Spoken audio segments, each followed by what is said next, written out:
أسعد الله أوقاتكم بكل خير ويا هلا وسهلا فيكم. اليوم راح نتكلم عن الري نايلون بشكل عام أو الوتر الثالث نايلون سواء في دوزان الفاء أو الدو. طبعا ليش احنا نحطه؟ وش الأعواد اللي تناسبه؟ وش الخيارات اللي ممكن تركبها؟ كل هذا بنتكلم عنه اليوم. في البداية العود أصلا أساسا زمان كان ري نايلون، يعني أول وثاني وثالث. الري اللي هو الثالث رقم 3 أو الأول الثاني الثالث، هذا الثالث نايلون. كان زمان يجيك أمعاء، كان يجي الأول والثاني والثالث أمعاء، والرابع والخامس فضة أبيض أو نحاس أحمر ما يفرق. وفي مدارس يحطوا السادس لأن أغلب الأعواد القديمة 12 وتر، فأكيد كان في سادس يعني. ففي مدارس زي المصرية كانوا يحطوا 5 أوتار بس، وفي مدارس اللي هي الشامية كانوا ركبوا السادس. فهذا كبداية. أول شركات كانت تسوي الري نايلون، أنا أقدم شي شفته اللي هي أبو حبة، هذه كان يجيكم بني غلافها، وكان يجي 3 نايلون والقرارات فضة. طبعا أنا قستهم، يعني كان عندي نموذج وقسته، مقاساته صراحة عالية، فهذا دليل على أنهم كانوا الجماعة اللي كانت تعزف تنزل الدوزان، فلذلك يحتاجوا مقاس أعلى. يعني خلينا نقول الحين مقاس النايلون هني كأول وتر، الناس اللي تعرف بالأرقام 60 80 100 أو ملي، هذا الري نايلون نفس مقاسات الأمعاء. فإحنا الحين في الفترة هذه مثلا لما أحد ياخذ من عندنا أمعاء ننزل المقاس، ما نستخدم المقاس هذا. ليش؟ لأنهم أتوقع يعزفوا على دوزان نازل واجد، فكانوا يستخدموا الوتر متين عشان يشد معاهم لما ينزل بالدوزان، والله أعلم. فهذه أحد الشركات كان يجيك ري نايلون أو أمعاء، يعني بالأحرى كان أمعاء زمان موجود، وكان غالي يعني عشان شغل يدوي. وكان في هذه الشركة اللي هي دكتور توماستيك. طبعا هذول اثنينهم أوتار قديمة وموجودة عندنا، يعني نسخ مخزنة. هذا أبو حبة وهذا الدكتور توماستيك. هذه نفس شركة توماستيك النمساوية. وهذا أبو حبة الجديد اللي هو هذا آخر ستار نزل 2024، غيروا شكله صار كذا عشان بيئة وما بيئة، خلوه كرتون. فهذول أول نسختين نزلت بعد ما صار في نقلة أو اكتشاف لموضوع البلاستيك. فهذه النسخ اللي نزلت في السوق. طبعا الناس كانت ترمي الرابع والخامس ويحطوا أي نوع ثاني لأنه ما كانت كويسة صراحة. فكانوا يحطوا الأول والثاني والثالث، والرابع والخامس يحطوا أي شيء ياخذ أي طقم. يعني مثلا في وقتنا الحاضر موجود طقم سكر رخيص، تقدر تحط الرابع والخامس منه بدل هذول مثلا. كانوا كذا يسووا زمان. دكتور توماستيك لا، كان كويس يعني، لأن هذاك ضعيف شوي قراراته، ودكتور توماستيك قاسية ما في شيء في النص. ففي ناس كانت تحط مثلا قرارات دكتور توماستيك تحبها يعني قاسية. زي ما قلت أنا، هي أساسا كانت معمولة على دوزان منخفض. احنا اللي نفعنا ان لما غيروا الى نايلون ما رفعوا مقاسات النايلون، خلوها زيها. فالحين النايلون حقهم يمشي مع دوزاننا، يعني صدفة. فهذا بالنسبة إلى المقاسات. تمام. الحين بنتكلم عن ليش احنا نحط مثلا الري نايلون.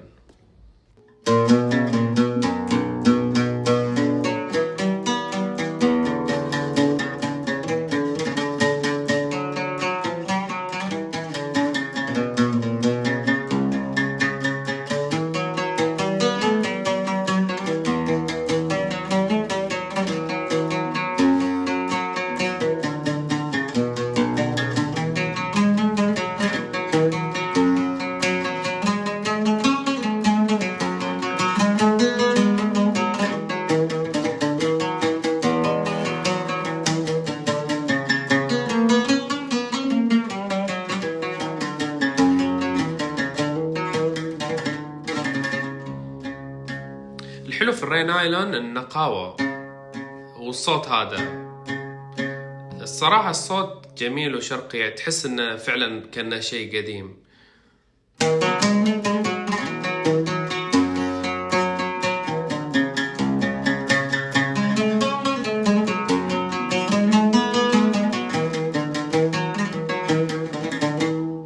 طبعا اي واحد تو بادي ري نايلون ترى ما بتعرف تعزف عليه، لازم تتعود. زي ريشة النسر مثلا، ريشة النسر اول ما تمسك الريشة ما راح تعرف تعزف عليها بسهولة، ما بتكون مريحة، بس لما تتعود عادي. كل شيء كبداية بيكون صعب. طيب أول طقمين نزلوا اللي هو أبو حبة، زي ما قلنا مقاساته 60-80 ملي، وبعدين نزل توماستيك مقاساته أقسى شوي من اليونيدا، بس ما أتذكر بالضبط وش المقاسات بالأمانة. طبعا هدول الأشياء القديمة.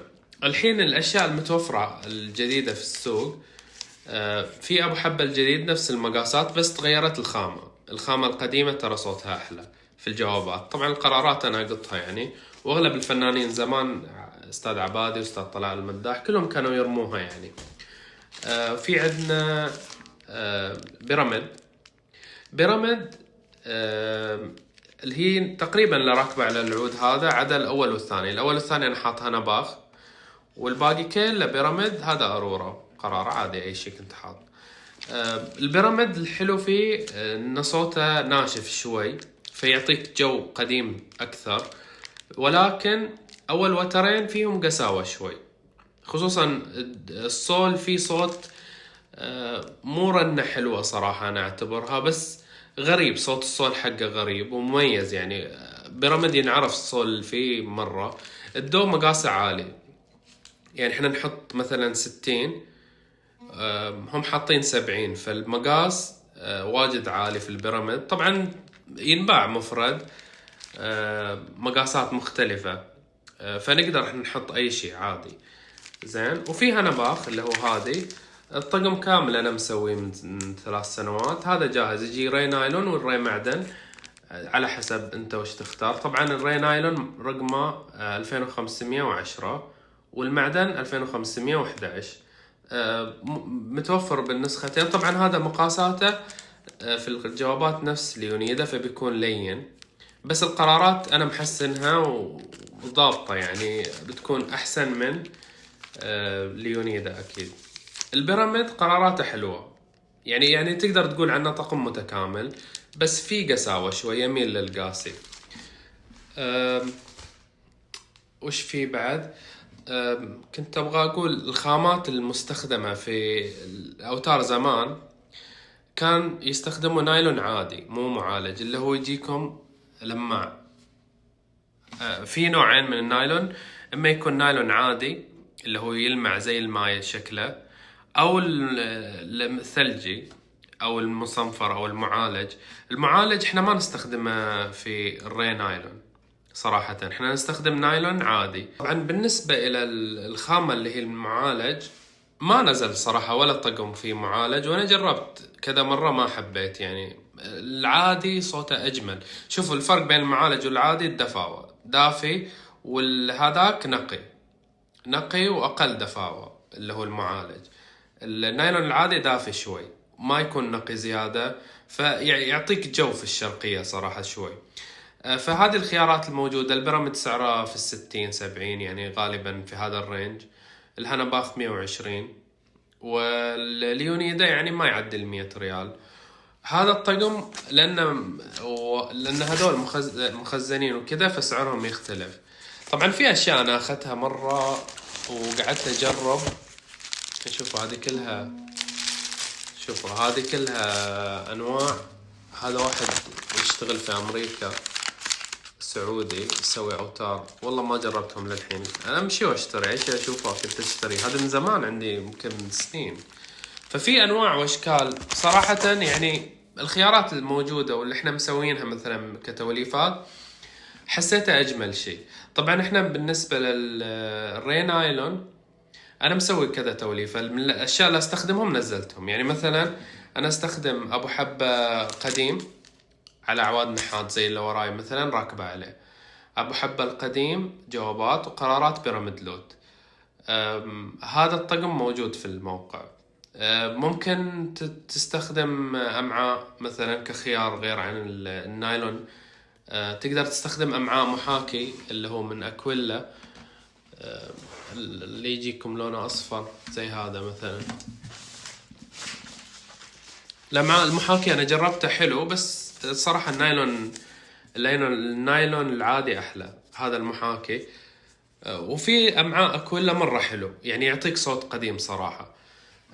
في الامعاء عندنا احنا اكويلا، وعندنا كروشنر الماني، وبيراميد لوت، وسفاريز، وفيها نباخ. يعني تقريبا 5 انواع من الامعاء البقر الحقيقي يعني. بس غاليين، يعني اغلب الناس ما يفضلوهم. فالنايلون اصلا عملي يعيشك 5-6 سنوات عادي، تقدر بس تغير القرارات. يعني انا كنت مركب الهنباخ تحت، غيرت الري، حبيت الري مال البيراميد على حسب العود طبعا، وينباعوا مفرد، تقدر تاخذ هذا اي وتر تبغاه مفرد. والقرارات ركبت يعني من الثالث للقرارات بيراميد. كطقم جديد كنت ابغى اغير هذول، لانه خلاص صار قديم، صار له 3 شهور. فهذول راكزين يعني الاول والثاني. قلت يلا خلاص نركب بيراميد ثالث وانت طالع. بس شوفوا التناسق كيف.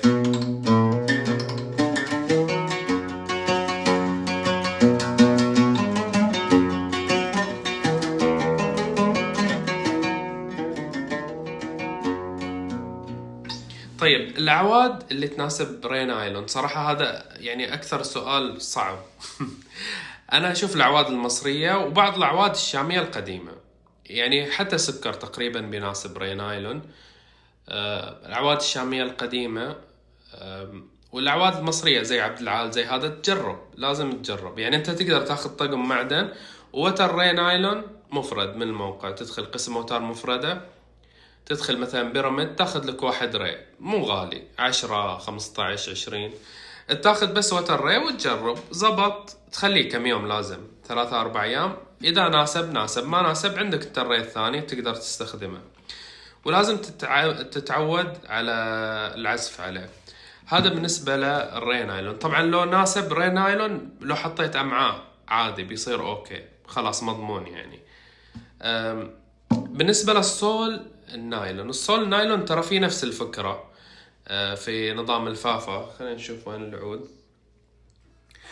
نفس النظام في الفافا،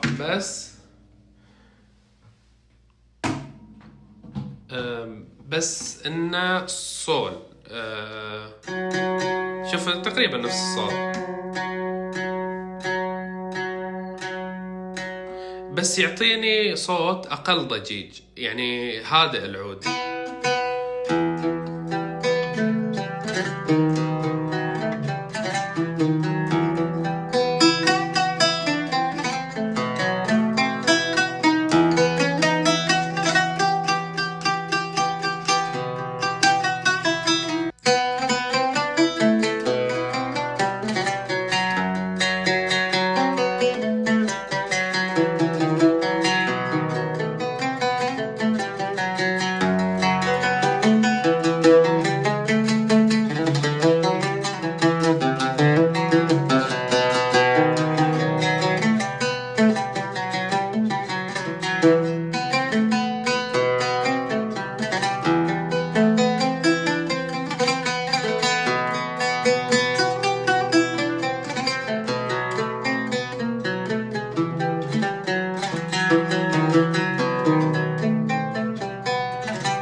في هدوء، يعني ما تحس العود مزعج، لا الصول هذا.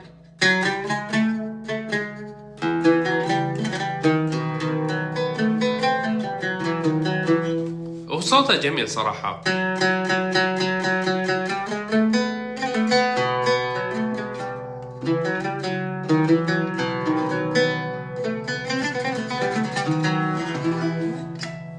أنا بصراحة أحبه. هذا الصول، هذا سافاريز المعالج. بس الصول في نظام الفافا معالج عادي، بس في نظام انه يكون ري نايلون لا. بس الصول هني ممتاز بيكون. يعني هذه جوابات سافاريز كاملة، جدا جدا نقية.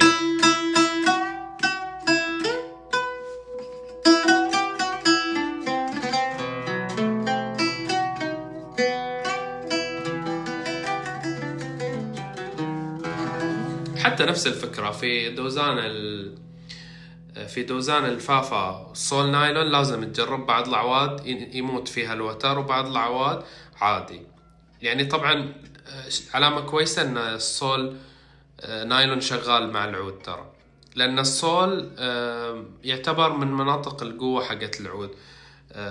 الوترين هدول الجوابات يعطيك انطباع أن العود صوته مرة حلو أو مرة سيء.